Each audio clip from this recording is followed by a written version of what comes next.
25 प्रश्नासाठी 50 गुण आणि हे जे 50 गुण आहेत हे 50 गुण मिळवण्यासाठी आपल्याला जर मेरिट लिस्ट मध्ये यायचे असेल गुणात यादीमध्ये यायचं असेल आपल्याला जे गुण अधिक स्वरूपाचे जे लागतात त्यामध्ये जास्त गुण मिळवून देणारा हा घटक आहे. तर प्रोज हा जो घटक आहे म्हणजे आपण त्याला प्रोज पॅसेज म्हणतो गद्य उतारा पॅसेजवर प्रश्नपत्रिकेमध्ये 3 प्रश्न विचारले जातात. 3 प्रश्न म्हणजे 6 गुण म्हणजे याचं जर वेटेज जर बघितलं पूर्ण प्रश्नपत्रिकेमध्ये इंग्रजीच्या याचं जर वेटेज बघितलं तर ते वेटेज 12 हे 12% आहे. म्हणून हा जो काही टॉपिक आहे हा अतिशय महत्वाचा टॉपिक आहे. तर पॅसेजच्या बाबतीत जर विचार केला साधारणपणे 30 शब्दापर्यंतचा पॅसेज हा प्रश्नपत्रिकेमध्ये विचारला जातो आणि या 30 शब्दाचा जो पॅसेज असतो त्या पॅसेजमध्ये जे काही प्रश्न विचारले जातात त्यावर आधारित जे काही 3 प्रश्न असतात ते बहुतांशी त्याची उत्तरं ते पॅसेज मध्येच असतात. फक्त काही जे प्रश्न असे असतात की ज्या प्रश्नाची उत्तरं देताना आपल्याला आकलनात्मक त्या प्रश्नाची उत्तरं द्यावं लागतात. आता आकलन म्हणजे काय आपण ज्यावेळेस वाचन करतो तेच वाचन जे असतं ते मिनिंगफुल असलं पाहिजे अर्थपूर्ण वाचन केलं पाहिजे.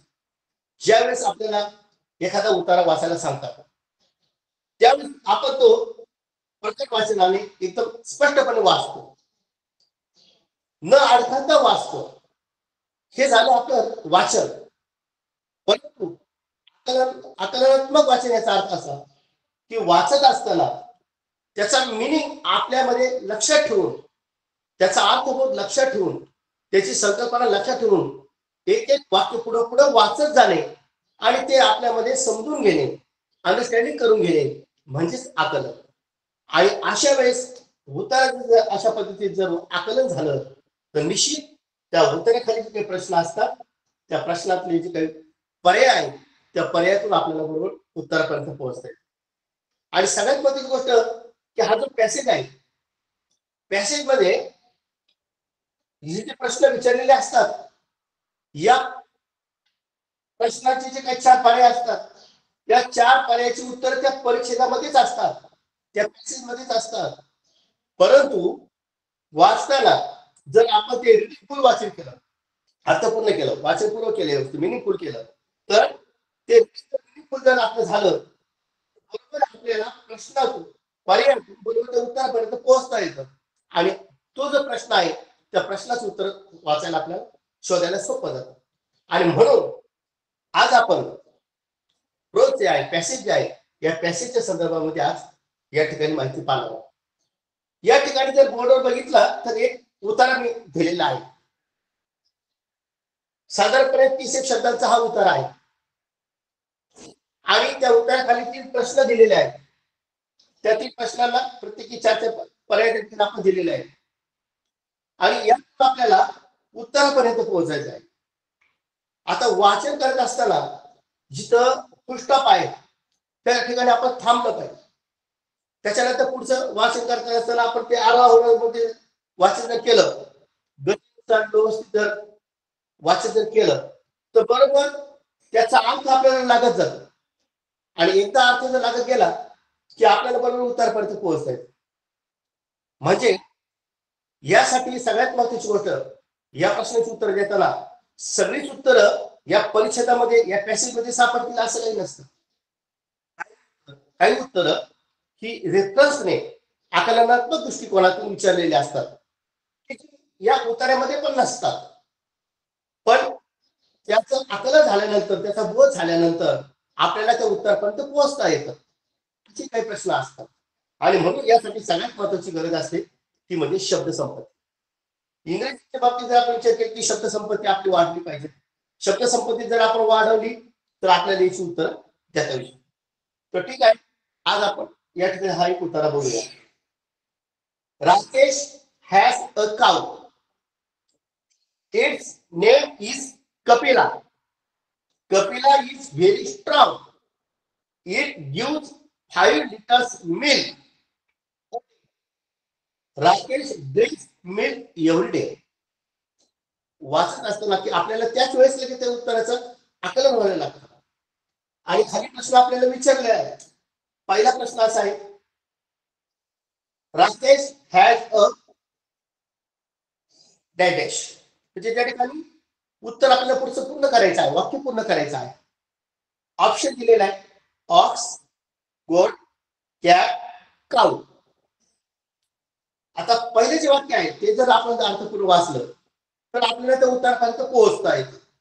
पण जर उतारा वाचन झाल्यानंतर पण प्रश्न वाचल्यानंतर जर आपल्याला उत्तर लक्षात आलं नाही, प्रश्नातून आपल्याला उत्तरापर्यंत पोहोचता येतं. म्हणजे प्रश्न विचारला, राकेश हॅज अ, राकेशकडे काय आहे, तर आपल्याला हे जे वाक्य आहे हे वाक्य पॅसेज मध्ये कुठं आहे परत आपल्याला द्यायचं आहे. मग या ठिकाणी आपल्याला ते वाक्य म्हणून जातं की राकेश हॅज अ काऊ. इथे ते मिळालं. म्हणजे आपल्याला इथं लगेच क्लिअर झालं की राकेश हॅज अ काऊ, राकेशकडे काऊ आहे. आणि या ठिकाणी ऑप्शन विचारलं म्हणजे लगेच आपल्याला ते उत्तरापर्यंत पोहोचता येतं की ऑप्शन नंबर 4 काऊ.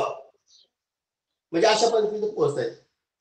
आपल्याला ज्यावेळेस सूचना दिलेली असते, read the passage carefully and select the option. म्हणजे ऑप्शन म्हणजे पर्याय. म्हणजे सगळ्यात महत्त्वाचं इंग्रजीच्या बाबतीत जर विचार केला की आपली ज्या इन्स्ट्रक्शन असतात, ज्या सूचना दिलेल्या असतात, त्या सूचनांचा जर अर्थ आपल्याला व्यवस्थित कळला, त्या सूचनामधील शब्दांचा अर्थ जर व्यवस्थित कळला तर आपल्याला उत्तरापर्यंत पोहोचता येते. पॅसेज उतारा, केअरफुली काळजीपूर्वक, read the passage carefully and select निवडा द ऑप्शन पर्याय, अल्टरनेटिव्ह पण आपण त्याला म्हणतो. म्हणजे सूचनाचं वाचन जर व्यवस्थित झालं, त्याचा जर अर्थ व्यवस्थित झाला तर पर्यायापर्यंत आपल्याला पोहोचता येते. मग या ठिकाणी पहिला जो प्रश्न आहे त्याचा पर्याय आपल्याला त्या ठिकाणी पॅसेज मधूनच मिळाला. सेकंड क्वेश्चन आहे, find the opposite word. Find the opposite word of weak from passage. Find the opposite word. Which is opposite word? Find the opposite word of with. प्रश्नांचा अर्थ व्यवस्थित समजला पाहिजे की या ठिकाणी शोधा, फाइंड द ऑपोजिट वर्ड. तिथपर्यंत आपण आलो. Find the opposite word of with from passage. उतार्यामधून जो काही वीक शब्द दिलेला आहे उत्तरामध्ये त्याचा विरुद्धार्थी शब्द, म्हणजे ही कसं आपल्या लक्षात आली. Find the opposite word of weak from passage. मग या ठिकाणी आपल्याला आपण जे या ठिकाणी बोललो होतो की व्होकॅब्युलरी, शब्दसंपत्ती आपल्याकडे महत्वाची असते. आता वीक या शब्दाचा अर्थ आपल्याला अपेक्षित आहे. वीक या शब्दाचा अर्थ जोपर्यंत आपल्याला कळणार नाही तोपर्यंत आपल्याला पोहोचता येणार तिथपर्यंत. मग आता व्होकॅब्युलरी म्हणजे आपण म्हणतो की opposite words, rhyming words, homophones किंवा वेगवेगळे सिंग्युलर प्लुरल असेल, सिनोनिम्स वर्ड, म्हणजे असे वेगवेगळे जे प्रश्न असतील, वेगवेगळे टॉपिक जे असतील, याचं जर आपलं त्या ठिकाणी वाचन जर झालं तर आपल्याला त्यातून या शब्दाचं उत्तर करायला सोपं जाईल.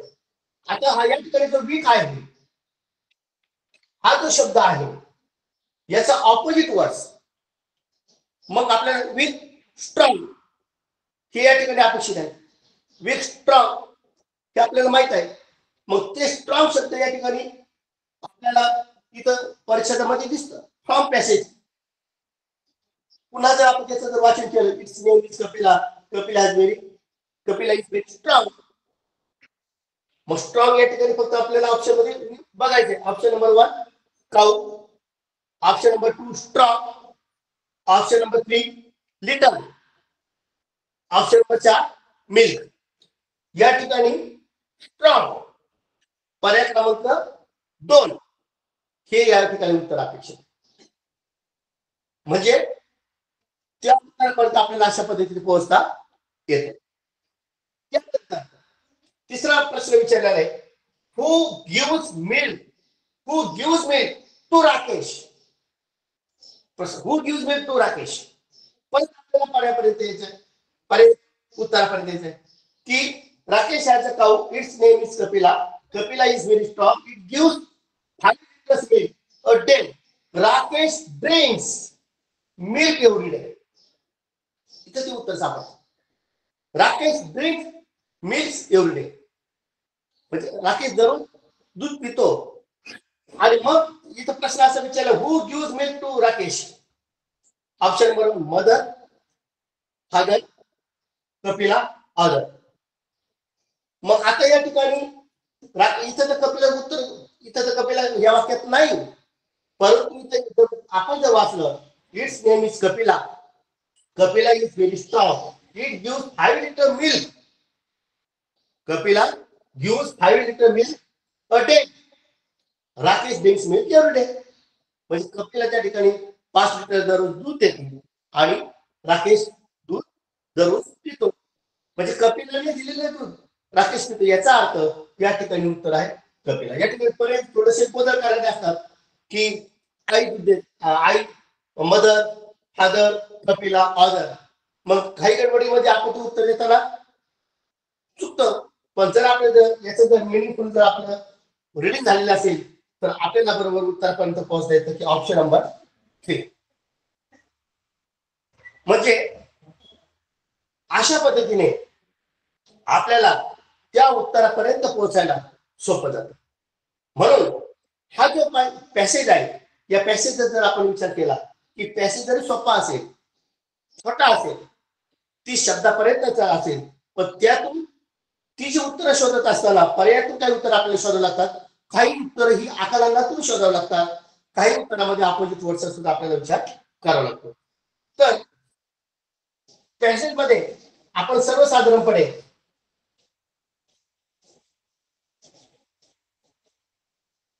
विचार जर केला, सगळ्यात महत्वाचे असते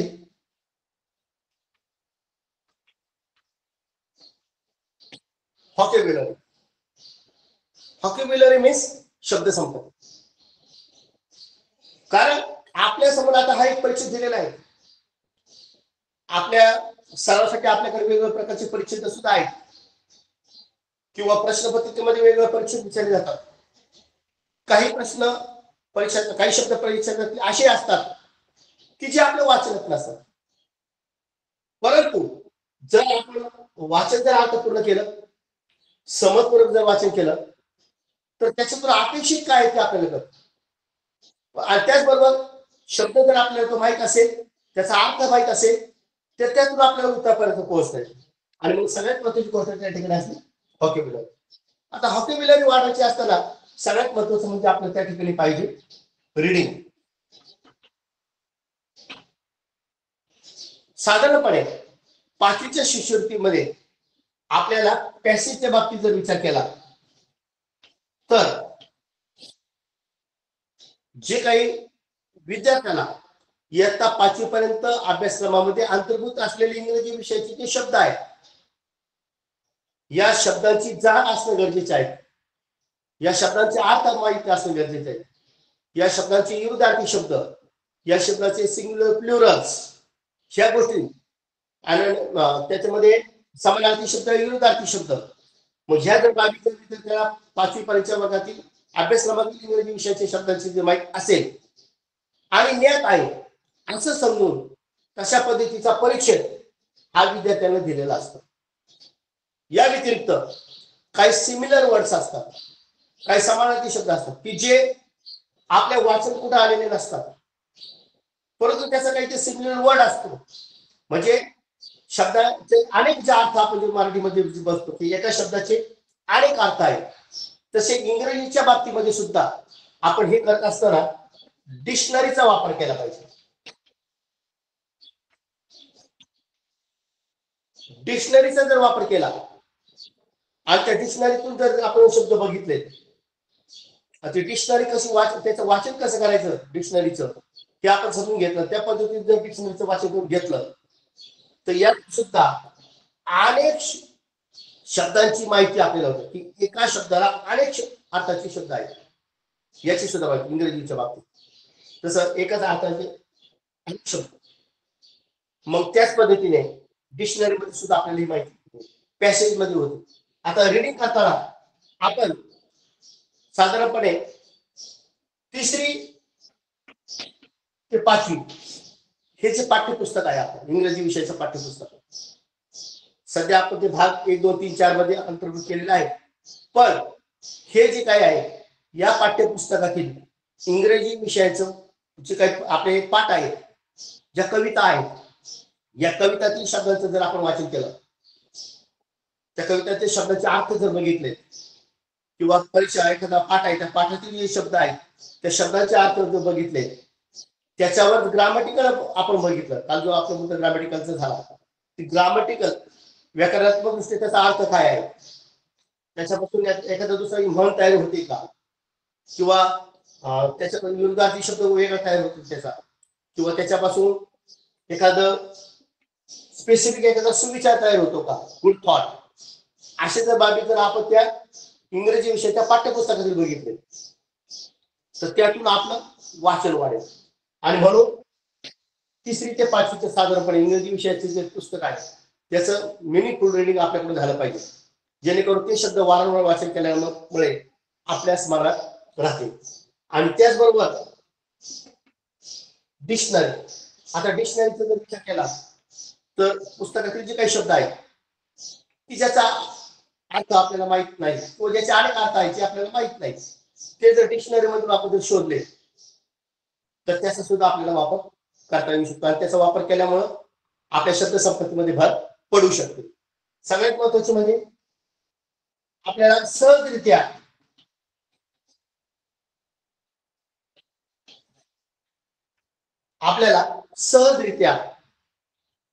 आणि हसत खेळत शब्दसंपत्ती इंग्रजीची वाढण्यासाठी महत्वाचा असा एक घटक आहे, तो म्हणजे रायमिंग वर्ड्स पॅसेजच्या बाबतीत.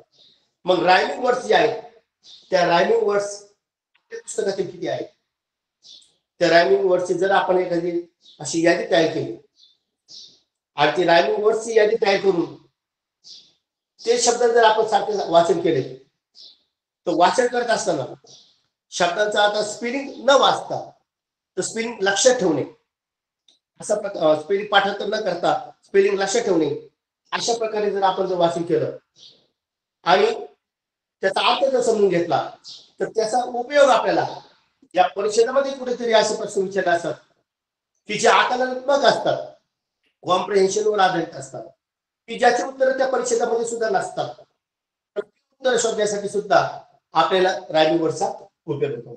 आणि दुसरा एक की होमोफोन्स हा जरी घटक आपल्याला स्वतंत्र घटक आहे आपल्याकडे इंग्रजी विषयामध्ये शिष्यवृत्ती परीक्षेमध्ये होमोफोन्स हा सेपरेट घटक आहे, रायमिंग वर्ड सुद्धा आहे होमोफोन्स. होमोफोन्सचा जर विचार जर केला की 2 शब्द त्याचा जर आपण जर बघितला की त्याचं सेम प्रोनाउन्सिएशन उच्चार सारखा पण त्याचे स्पेलिंग वेगळे, त्याचे अर्थ वेगळे, SEAC SEEC दोन्हीचा उच्चार सारखाच होतो, SEAC SEEC same pronunciation but different spelling and meaning. Same pronunciation उच्चार सारखे आहेत पण त्याचा वेगळा काय आहे, अर्थ वेगळा. सी समुद्र, सी पहाड, स्पेलिंग वेगळा आहे, सेम पण डिफरंट स्पेलिंग सुद्धा वेगळा आहे आणि त्या ठिकाणी अशा पद्धतीचे अर्थ सुद्धा वेगळे आहेत पण त्याचे उच्चार मात्र सारखा आहे. म्हणजे असे 3री ते 5वी या पुस्तकातील जे काही शब्द आपल्याला सापडतील खूप शब्द आहेत. हेर, याची आरी हेर, याची आयर हेर, असे खूप शब्द आहेत की जे वाचन करत असताना कळत आपल्या सुद्धा लक्षात येईल की हा शब्द असा आहे, याचा याचा रायमिंग वर्ड असा होईल, हा शब्द असा आहे की याचा होमोफोन्स असा होईल. म्हणजे आपण वाचन करत असताना आपण शिकत जातो, आपोआप त्याची आपल्याला गोडी लागते. मग त्या शब्दांची जत्री आपल्यामध्ये वाढत जाते, शब्दसंग्रह आपला वाढत जातो. आणि वाचन करत असताना मग असं आपल्याला कळत न कळत आपलं ते वाचन पूर्ण होतं आणि त्यातून आपली शब्दसंपत्ती प्रगल्भ होते. म्हणजे अशा बाबतीत ह्या ज्या पद्धतीने जर आपण डिक्शनरीचा जर वापर केला, व्हॉकॅब्युलरीचा त्या ठिकाणी जास्तीत जास्त वाढण्यासाठी जर आपण होमोफोन्स, रायमिंग वर्ड्स, रीडिंग केलं, सगळ्यात महत्वाचं म्हणजे रीडिंग. आता आपण बघतो की रीडिंग करत असताना तिथं असं एक दिलेलं असतं, रीड द पॅसेज केअरफुली. सूचना अशी असते,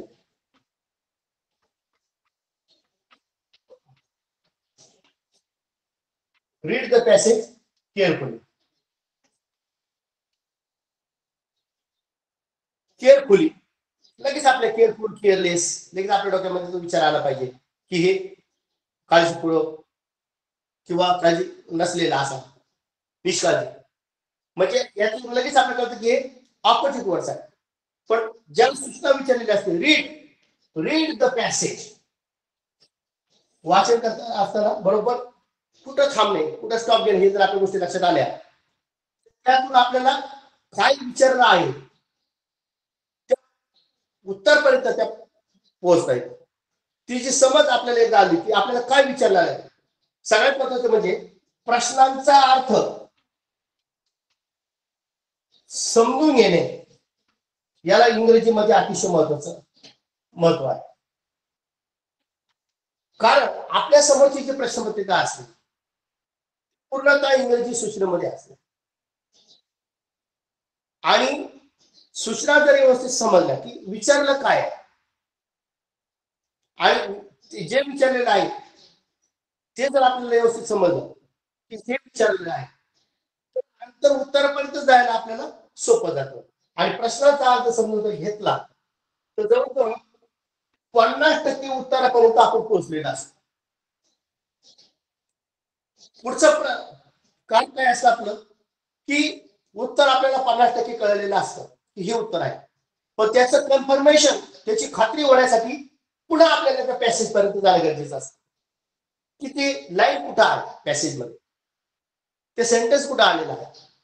मग त्या पर्यायातून त्या सेंटेन्स पर्यंत आपण गेलो तर आपलं कन्फर्म होतं आणि उत्तर कन्फर्म झालं तर फक्त आपलं एक नंतरचं काम असतं की ते म्हणजे आपलं ऑप्शन पाहणे की हे उत्तर कोणत्या ऑप्शन नंबरला आहे, हे पाहणं फक्त आपलं काम असतं. म्हणजे अशा 3 प्रक्रियामध्ये आपल्याला प्रश्नाची उत्तरं द्यावी लागतात. आता ह्या 3 प्रक्रियामध्ये पहिली जी प्रक्रिया आहे ती म्हणजे प्रश्नाचा अर्थ समजून घ्या. आता प्रश्नाचा अर्थ समजून घ्यायचा म्हणजे प्रश्न तुम्ही वाचला, इन्स्ट्रक्शन वाचले, पण तिचा अर्थ जोपर्यंत होत नाही तोपर्यंत त्याच्या उत्तरापर्यंत, पर्यायापर्यंत, प्रश्नाच्या आकलनापर्यंत आपल्याला पोहोचता येईल. म्हणून यासाठी महत्वाची जी गोष्ट आहे की अर्थ समजण्यासाठी आता आपण जे बघितलं की व्हॉकॅब्युलरी किंवा इन्स्ट्रक्शन्स काय काय असे कॉमन जे शब्द असतात ते माहिती पाहिजे. Carefully, option, alternative, select, choose, असे वेगवेगळे शब्द असतात. डिस्क्राईब म्हणजे हे जे शब्द आहे याचा अर्थ बघ, म्हणजे एखादी सूचना जर दिलेली आहे ती सूचना वाचताना रीड द पॅसेज केअरफुली, थोडा थोडा जर भाग आपण वाटला रीड द पॅसेज तिथपर्यंत आपण पोहोचतो. रीड वाचा, पॅसेज उतारा वाचा, केअरफुली काळजीपूर्वक, रीड द पॅसेज केअरफुली उतारा काळजीपूर्वक वाचा, and select the option, select निवडा, ऑप्शन पर्याय म्हणजे पर्याय निवडा. लगेच आपल्याला अर्थ कळून गेला की खाली उतारा काळजीपूर्वक वाचा आणि पर्याय निवडा, ही सूचना. त्याच्यानंतर ते काही खालचे काही प्रश्न 3 आहेत त्या प्रश्नाचा सुद्धा काय विचारलं तो जर प्रश्न व्यवस्थित समजून घेतला, तो वाचताना सुद्धा आपण बरोबर टॉपिक नुसार घेतला, आपल्या टप्प्याटप्प्यानुसार जर घेतला तर त्या टप्प्याटप्प्याने घेतल्यामुळे सुद्धा त्याचं आकलन व्हायला आपल्याला सोपं होतं आणि ते जे आकलन सोपं झालं की उत्तरपर्यंत आपल्याला पोहोचता येतं. आणि म्हणून पहिली स्टेप आहे प्रश्नाचा अर्थ समजून घे, ही आपल्याला सगळ्यात महत्वाची गोष्ट आहे. त्याच्यानंतर उत्तरापर्यंत जाण्यासाठी परत आता आपल्याला त्याचं उत्तर समजलेलं आहे, पण उत्तराची खात्री होण्यासाठी दुसऱ्या स्टेपला आपल्याला जायचं आहे, पुन्हा उत्तरामध्ये जायचं. कारण लगेच आपण त्या पर्यायाची निवड करणं चुकीचं आहे. आपल्याला अर्थ समजलेला आहे, परीक्षेचा अर्थ कळलेला आहे, परंतु असे प्रश्नाची उत्तर एवढी सहज नसतात की एकदा वाचले का लगेच उत्तर मिळणार. एखादा प्रश्न या 3 प्रश्नामधील एक प्रश्न असा असतो त्याचं उत्तर सरळ असतं एकदम. आपण मागे बघितलं होतं त्यातलं पहिलं सरळ उत्तर असेल, पण 2 प्रश्न असे असतात एक त्यातलं दुसऱ्या नंबरचा समजा असेल, उदाहरण घेऊ आपण एक्झाम्पल, फॉर एक्झाम्पल की दुसऱ्या प्रश्नाचं उत्तर पॅसेज मध्ये आहे, पण आपल्याला दुसऱ्या प्रश्न जो आहे तो वाचल्यानंतर पुन्हा पॅसेजवर यावं लागणार आहे, ती लाईन बांधावं लागणार आहे, आणि मग तिथं ते ज्या ठिकाणी उत्तर आहे त्या उत्तरपर्यंत पोहोचावं लागेल. आणि तिसरा प्रश्न असा असतो जो कदाचित ते पॅसेज मध्ये सुद्धा नसतो. हे फार महत्वाचं, कारण आपल्याला इथं 6 गुण मिळवण्यासाठी आपल्याला एक प्रश्न मात्र कठीण असतो, की जो प्रश्न कठीण आहे की तो आकलनात्मक असतो.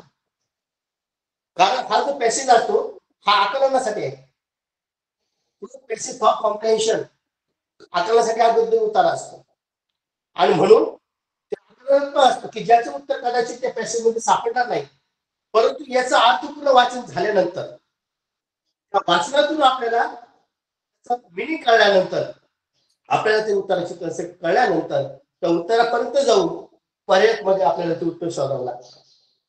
म्हणजे अशा बाबी असतात. म्हणजे आपण जनरली काय घेतो की पॅसेजच्या बाबतीत की सहज आपण उत्तर देण्याचा प्रयत्न करतो.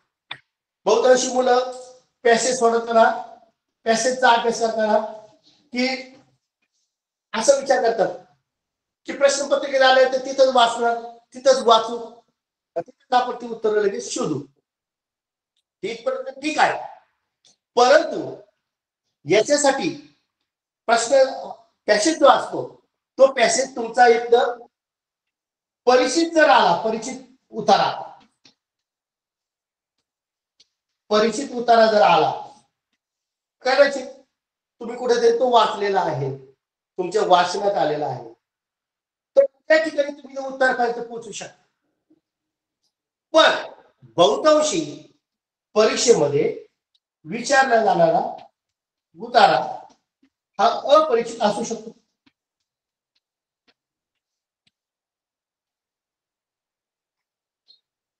आता आपण परीक्षेच्या दृष्टीने अभ्यास न करता आकलनात्मक दृष्टिकोनातून आपल्याला अनेक अपरिचित जे उत्तरे आहेत यांचं सुद्धा अर्थपूर्ण माहिती मिळण्याचा आपण प्रयत्न केला पाहिजे. आणि ज्यावेळेस अपरिचित उत्तर येतो, अपरिचित याचा अर्थ असा असतो की त्याचा आशय आपल्याला माहित नाहीच, पण त्यामध्ये असे काही शब्द असतात, वर्ड्स, की जे आपण वाचलेले सुद्धा नसतात. आता वेगवेगळ्या सराव प्रश्नपत्रिकेमध्ये सुद्धा तुम्ही ते पाहून तुमच्या लक्षात येईल. विद्यार्थी की ज्यावेळेस सराव सोडवताना आपल्याला तो जो उतारा आला तो आपल्या समोर नवीनच असतो, त्यातले पात्र नवीन असतात, त्यातले शब्दसंपत्ती वेगवेगळे नवीन असते. मग अशा बाबतीचा विचार करायचा ठरला की या ठिकाणची जी उत्तर आहे ती सोडवताना आपण काय केलं पाहिजे. मग यासाठी आपल्याला जी वर्ड्स आहेत, जी शब्द आहेत, त्याचं सगळ्यात महत्वाचं म्हणजे उतारा वाचताना तो असा सलग न वाचता तो एक वाक्य वाचल्यानंतर थांबणे, तो उतारा वाचताना एक वाक्य वाचल्यानंतर थांबल्यानंतर ते सेंटेन्स संपल्यानंतर त्याचा अर्थ समजून घे, त्यानंतर पुढच्या वाक्याकडे जाताना पहिल्या वाक्याचा दुसऱ्या वाक्याशी संबंध असतो हे आपण समजून घे. कारण उत्तरामध्ये पहिल्याचा दुसऱ्याशी संबंध असतो, दुसऱ्याचा तिसऱ्याशी संबंध असतो. मग पहिल्याचा अर्थ समजल्यानंतरच आपण दुसऱ्याकडे जाणार आहोत. मग दुसरं वाक्य वाचल्यानंतर त्याचा अर्थ समजल्यानंतर आपण पुढे जातो. म्हणजे हळूहळू आपली जी काय होती एकत्रता वाढत जाते. आणि त्या उतार्यामध्ये मग हळूहळू त्या वाक्यामधून संलग्नता येते आणि ती संलग्नता आली की हळूहळू त्याचा आपल्याला अर्थबोध व्हायला सुरुवात होते आणि मग अर्थबोध हळूहळू सुरू झाला का मग आपल्याला त्या उतारामध्ये काय आहे त्याचा आशय समजून जातो आणि एकदा त्याचा आशय समजला की तो अपरिचित जरी म्हणतो आपण पण त्याचं जर आपण वाचन केलेलं असतं त्याची शब्द संपत्ती कुठेतरी पाहिलेली असते त्याचं कुठेतरी आपण आपल्या अर्थ कळलेले असतात मग किंवा त्या आशयातून आपल्याला त्याचे ज्ञान होतं समजतं आणि मग आपल्याला काय होतं त्याचे पर्याय प्रश्न खाली विचारले ते पर्याय त्या पर्यायातून उत्तर शोधायला आपल्याला सोपं जातं आणि म्हणून अशा पद्धतीने पॅसेजच्या बाबतीत आपल्याला एक विचार करावा लागतो आता मी या ठिकाणी आपण एक उतारा बघितला होता एक छोटासा उतारा या ठिकाणी मी घेतो आपण सर्व तो एक लक्षात घ्या रीडिंग करताना पहा my name is John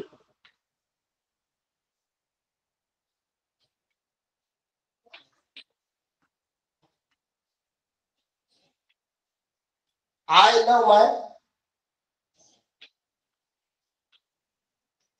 grandfather.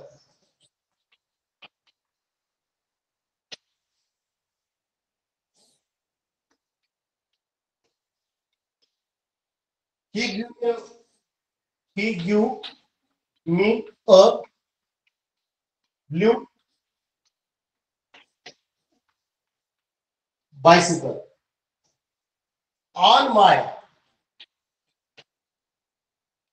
6th birthday. हे मुद्दाम वाक्य थोडस मोठं दिलेलं आहे it has birthday it has two wheels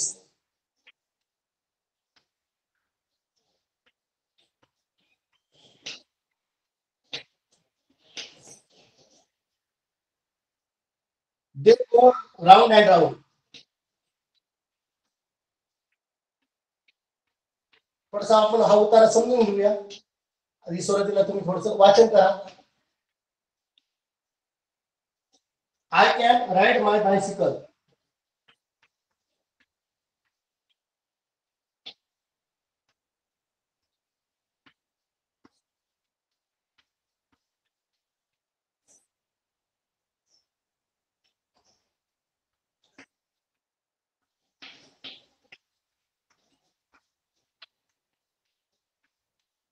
आता आपण हा दुसरा एक उतारा बघूया आणि सूचना अशी असते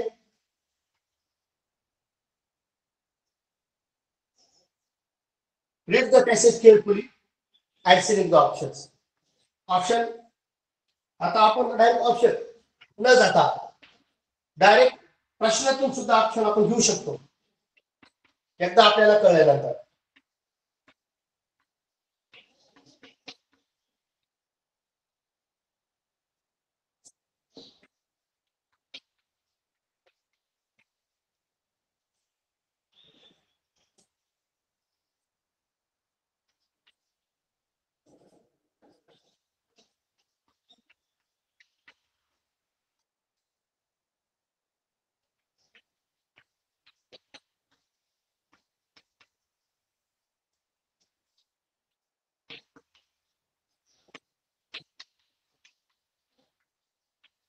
पॅसेज वाचल्यानंतर लक्षात येईल तुम्ही पॅसेज वाचून घ्या 3 प्रश्न आहेत त्यातला एक प्रश्न आपण या ठिकाणी घेतोय बाकीचे 2 प्रश्न आपण ओरली घेणार आहोत आणि त्यातून सुद्धा आपल्याला त्या ठिकाणी उत्तरापर्यंत पोहोचता येईल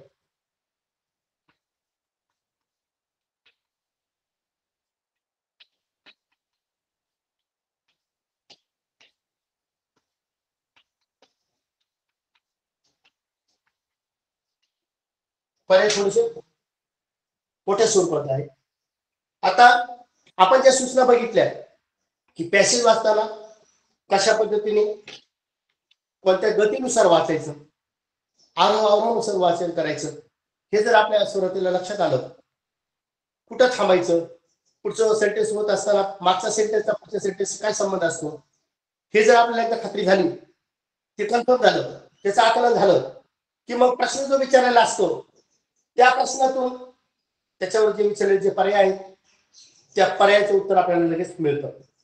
कदाचित जर लगेच जर मिळालं नाही, पुन्हा त्या पर्यायाच्या प्रश्नातून आपल्याला पुन्हा त्या सेंटेन्सवर यायचं, त्या सेंटेन्सवर ते उत्तर कुठं आहे ते शोधून परत आपल्याला पर्यायामध्ये उत्तर घ्यावं लागतं.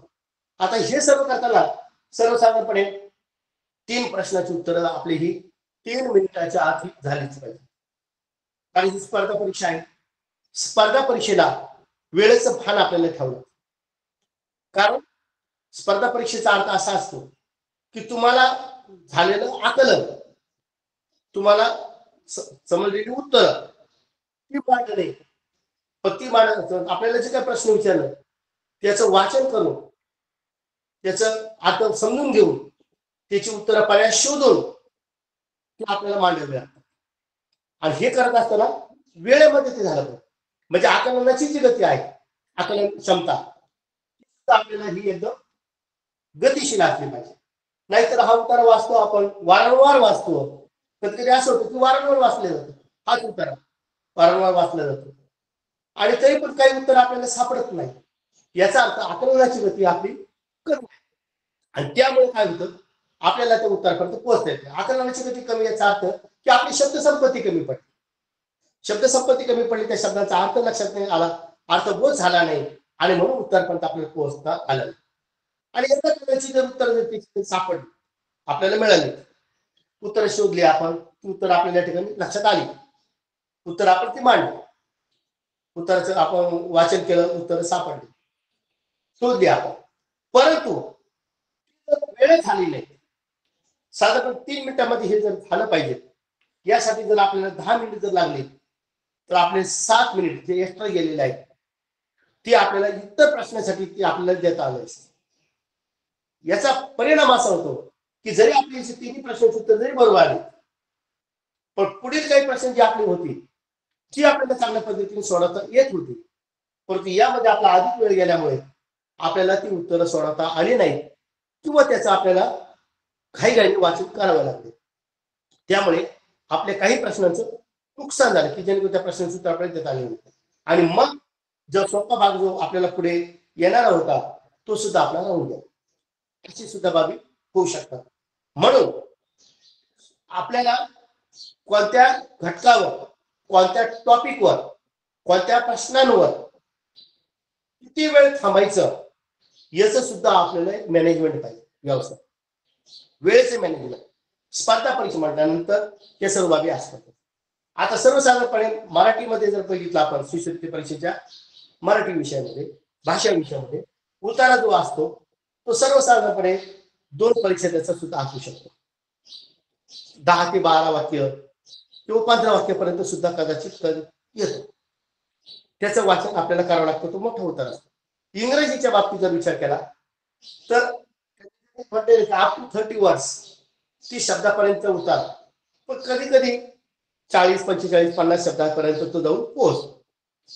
म्हणजे उतारा फार थोडासा लिमिट मध्ये असेल, परंतु तो इंग्रजीचा आहे हे आपण सगळ्यात समजून घेतलं पाहिजे.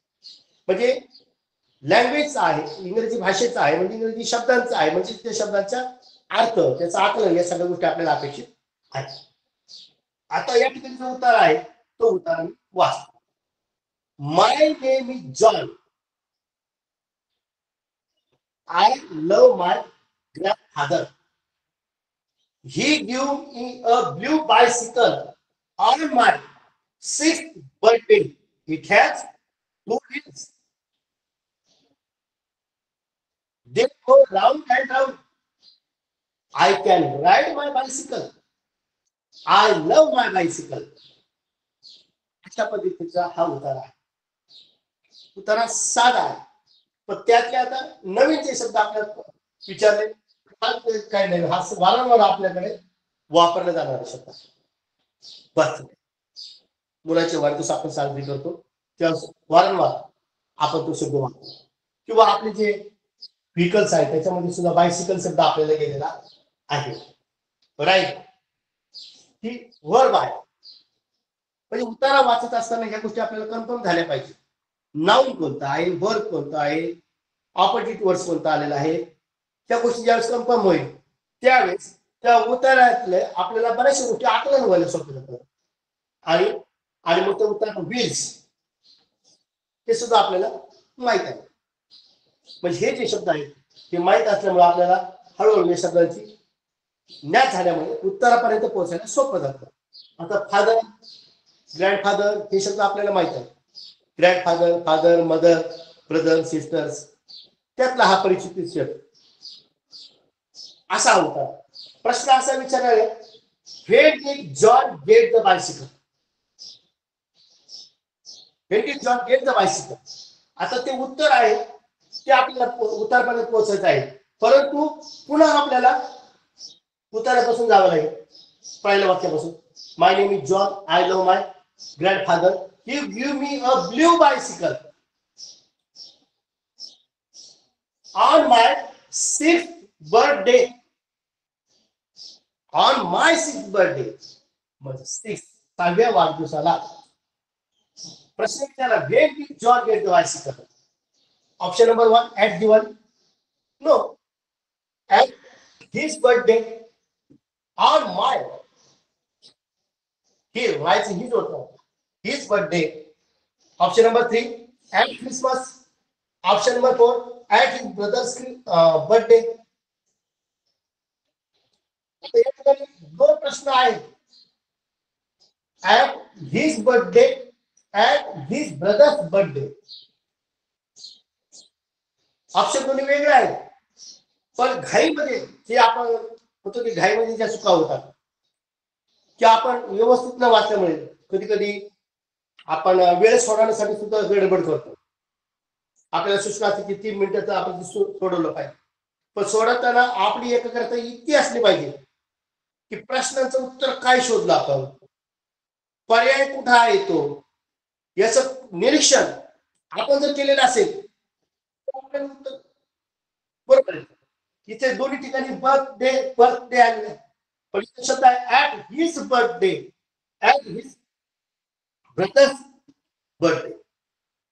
पण घाईमध्ये फक्त बर्थडे शब्द वाचला जातो, कधी कधी आपल्याकडे चुकून ऑप्शन नंबर 4 सुद्धा होऊन जातो. कारण बर्थडे एवढा शब्द आपण पाहिलेला असतो, इथं बर्थडे आहे आणि इथं बर्थडे, ही आपली मिस्टेक. कळत ना कळत ज्यावेळेस आपण नंतर प्रश्नपत्रिका बघतो त्यावेळेस आपल्याला लक्षात हे आपलं चुकलं. ऍट हिज बर्थडे, आपण बर्थडे आपल्याला माहित होतं की त्याचाच वाढदिवस आहे, पण खालचे जे 4 पर्याय वाचत असताना तो पर्याय नेमकं कुठे आहे, कधी कधी तो शेजारी आल्यामुळे आपण मिस्टेक होते आपली, खालीवर होतं, त्यामुळे नजर चुकीने खालीवर होऊ शकतो. म्हणून वाचनातील जी एकाग्रता जी म्हणतो आपण, पर्यायाची जी वाचनातील जी एकाग्रता आहे ती सुद्धा या ठिकाणी अपेक्षित आहे. आणि म्हणून ऑप्शन नंबर 2 जे उत्तर आहे ऍट हिज बर्थडे, अशा पद्धतीने हे उत्तर आपल्याला येऊ शकतं. आता पुढचा जो प्रश्न आहे, which colour is referred in passage. आता आपण 4 पर्याय आहेत, त्या 4 पर्यायामध्ये आपण चालू. Which colour is referred in passage म्हणजे कोणता कलर तो रेफर केलेला आहे पॅसेज उत्तरामध्ये. आता कलर्स नेम कन्सेप्ट नाही कलर, म्हणजे कलरचा विचार जर केला तर समजा ऑप्शन नंबर 1, ऑप्शन नंबर 2, 3, 4 कलरची नाव आहे, मग त्यातला आपल्या पॅसेज मध्ये जो कलर आहे तो कुठं आहे, म्हणजे कलर पॅसेज मध्ये आपल्याला कळायला पाहिजे. म्हणजे कलर्स नेम ही संकल्पना आपल्यामध्ये असणं गरजेचं आहे.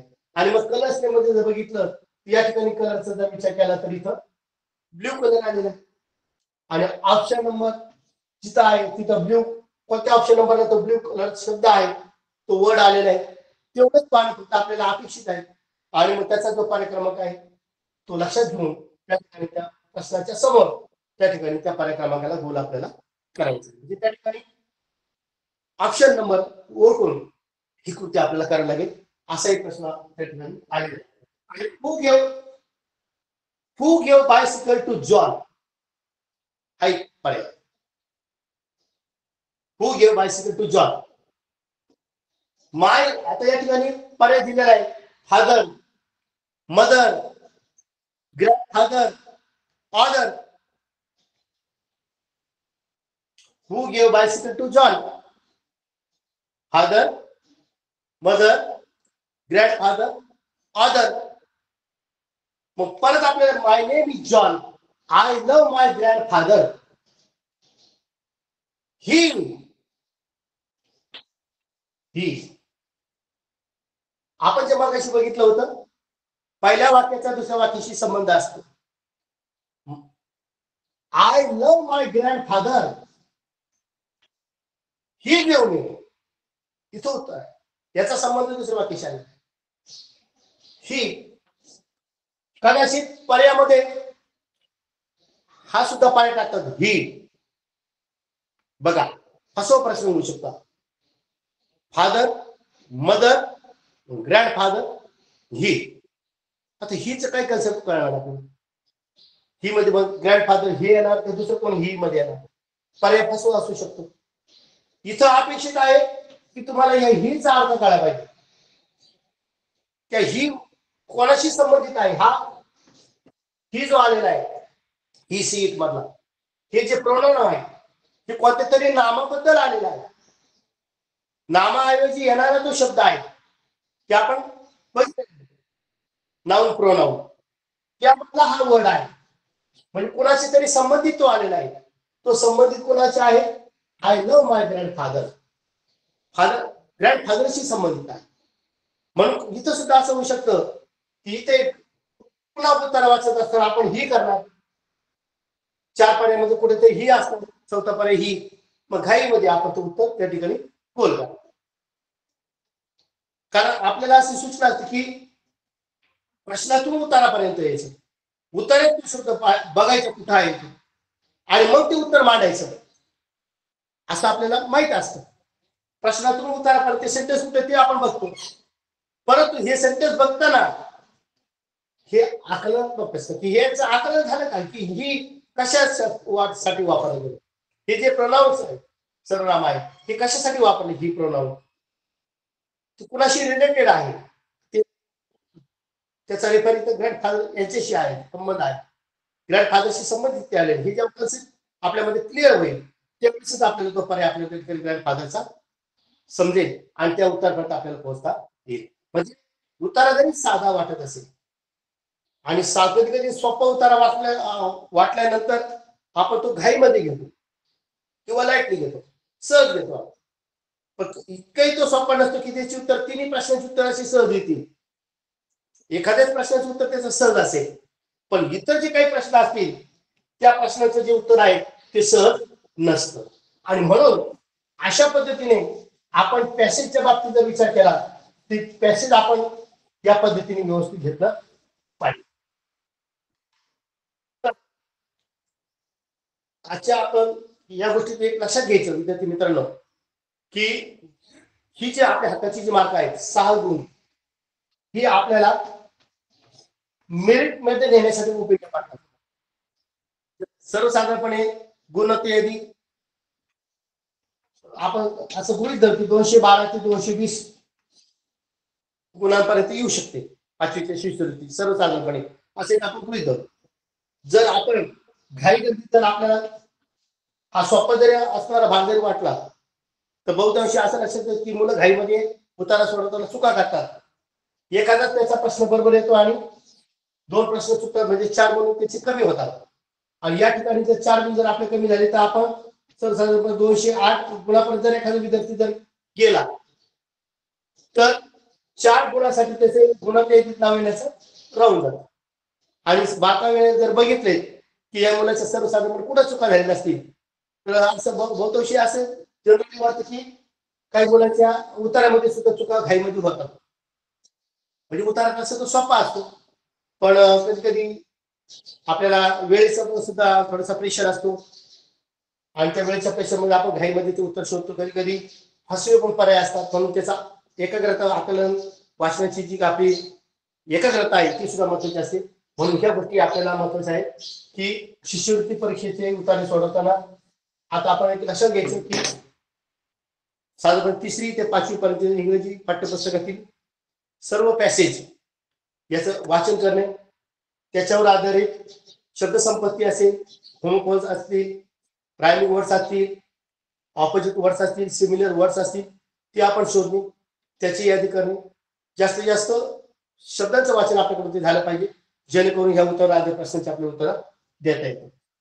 कालच्या तासिकेमध्ये आपण ग्रामर मधले वेगवेगळा भाग घेतलेला होता.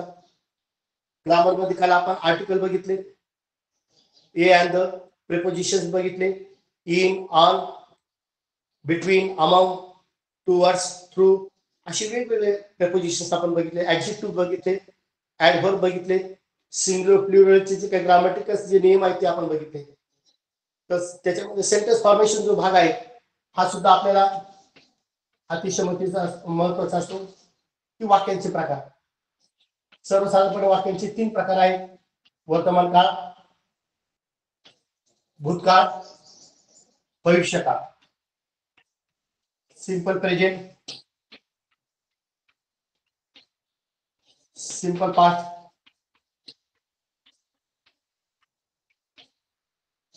Simple future.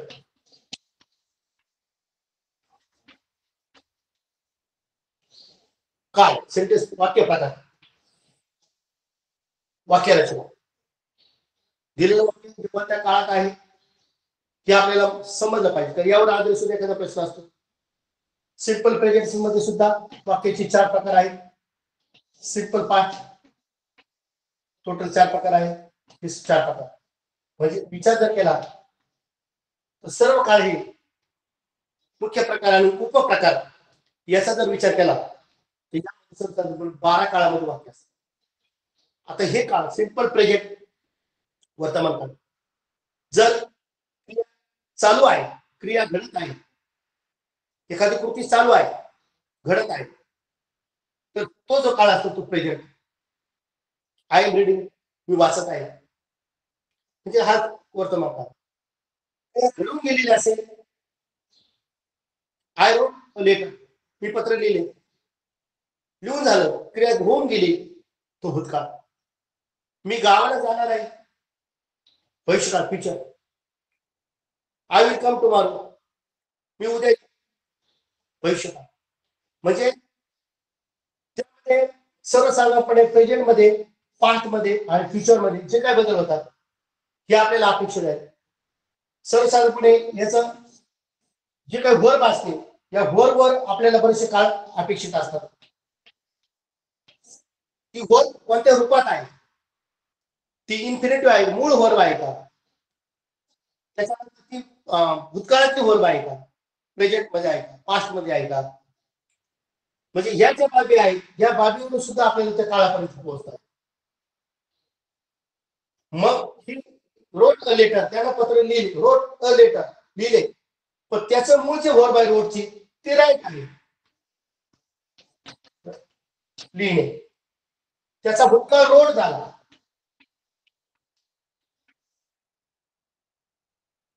मग यातून आपल्याला त्याच्या काळाची ओळख होते. क्रियापदातून आपल्याला काळाची ओळख होते आणि क्रियापद जे असतं ते क्रियापद आपल्या वाक्यात पूर्ण करतात. क्रियापद वाक्य पूर्ण करतात, कारण क्रियापद जर नसेल तर वाक्य पूर्ण होणार नाही. समजा मी गावाला, एवढं जर वाक्य जर आपण म्हटलं, पुढे त्याला जर वर्ब लावलेला आहे, आपण क्रियापद जर लावलंच नाही तर ते वाक्य पूर्ण होणार नाही. म्हणजे वाक्याचा अर्थ पूर्ण करणारा शब्द क्रियापद असतो आणि क्रियापद जर नसेल तर ते वाक्य पूर्ण होणार नाही, वाक्याचा अर्थ कळणार नाही, त्या वाक्याचा आकलन होणार नाही. आणि म्हणून व्याकरणाच्या बाबतीत जर विचार केला तर सेंटेन्स फॉर्मेशन मध्ये सुद्धा आपल्याला ही जी काही वेगवेगळ्या प्रकारची जे काळ आहेत या काळाची सुद्धा माहिती होणं गरजेचं असतं, जेणेकरून आपल्याला ह्या बाबी कळत असतात. म्हणून एखादं जर वाक्य आहे ते आपल्याला 3 काळामध्ये तर ते वाक्य तयार करता आलं पाहिजे. पण त्याचबरोबर ते जे त्याची जी काही प्रेझेंट परफेक्ट कंटिन्युअस असेल, पास्ट परफेक्ट कंटिन्युअस असेल, असे वेगवेगळे जे प्रकार असतील त्या वेगवेगळ्या प्रकारामध्ये सुद्धा ते वाक्य आपल्याला बसवता आले पाहिजे आणि त्याचा अर्थ सुद्धा आपल्याला त्याच्या वेळेस तो समजून घेता आला पाहिजे. म्हणून व्याकरणाच्या दृष्टिकोनातून सेंटेन्स फॉर्मेशन म्हणजे यावर सुद्धा आधारित एक प्रश्न आपल्याला प्रश्नपत्रिकेमध्ये विचारला जातो. विद्यार्थी मित्रांनो, आजच्या तासिकेमधला आपला सगळ्यात महत्वाचा जो भाग होता तो म्हणजे पॅसेज. या बाबतीत अधिक सरावासाठी वेगवेगळे काही संदर्भ पुस्तक असतील, वेगवेगळे आपले टेक्स्ट बुक वर्गातील आपण रेफर करताना टेक्स्ट बुक किंवा वेगवेगळे स्टोरीज, इंग्रजी पुस्तकातील जे स्टोरी जे आपल्या ग्रंथालयामध्ये असतात, वाचनालयाची जी पुस्तकं असतात, मराठी विषयाची पुस्तकं आपण ते वाचनालयातून वाचन करत असतो. पण आपल्या वाचनालयामध्ये जी इंग्रजी विषयाची जी पुस्तकं आहेत, ज्या स्टोरी आहेत, ज्या कथा आहेत दिलेल्या आहेत, त्याचं जर वाचन जर आपण केलं, ते पाठ्यपुस्तकातील इंग्रजी विषयाचा जो भाग आहे आपला प्रोज मध्ये किंवा पोएम, याचं तर वाचन आपण केलंच पाहिजे. त्याचबरोबर आवडत्या वाचनामध्ये आपण जर स्टोरीज जर बघितल्या तर त्या वाचनातील इंग्रजी पुस्तकातल्या स्टोरीज जर बघितल्या तर साधारणपणे छोट्या पॅसेज मध्ये ते दिलेले असतात. कधी कधी 2 ते 3 परिच्छेदामध्ये ती स्टोरी पूर्ण केलेली असते. चित्रमय असते, त्या चित्रातून सुद्धा आकलन होतं, परंतु त्या चित्रातून आकलन होईलच, पण ते जे परिच्छेद वाचले त्या परिच्छेदातील जे शब्द आहेत त्या शब्दातून सुद्धा आपल्याला आकलन होईल. आणि म्हणून याचं सुद्धा वाचन आपण जर केलं तर आपल्याला अधिक होईल. त्याचबरोबर हा भाग ऍडिशनल भाग होईल की वेगवेगळ्या प्रकारचे न्यूजपेपर, इंग्रजी न्यूजपेपर आहेत ते खूप ऍडिशनल भाग होतो. त्यातले शब्द सुद्धा वेगवेगळे जास्त असतात की जे आपल्या स्तरावरचे नसतात. परंतु आपण जर एक डिक्शनरी जी आपल्या शिष्यवृत्तीच्या लेवलची असेल अशी डिक्शनरी याचा जर वापर जर केला तर निश्चित अधिक आपली शब्दसंपत्ती वाढेल. आणि ही शब्दसंपत्ती वाढली की यातून आपलं भाषेत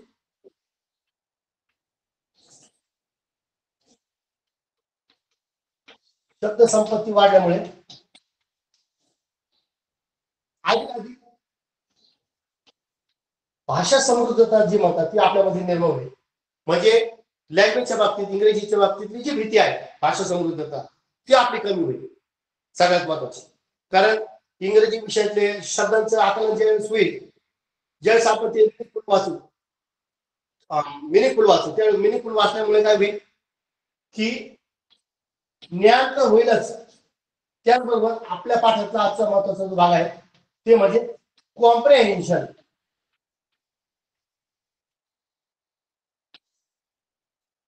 हे सगळ्यात महत्वाचं.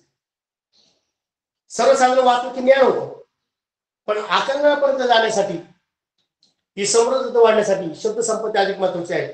आणि हे पूर्ण करण्यासाठी आपल्याला संदर्भ साहित्य म्हणून टेक्स्ट, स्टोरीज आणि डिक्शनरी याचा अधिक वापर करणं गरजेचं आहे. तर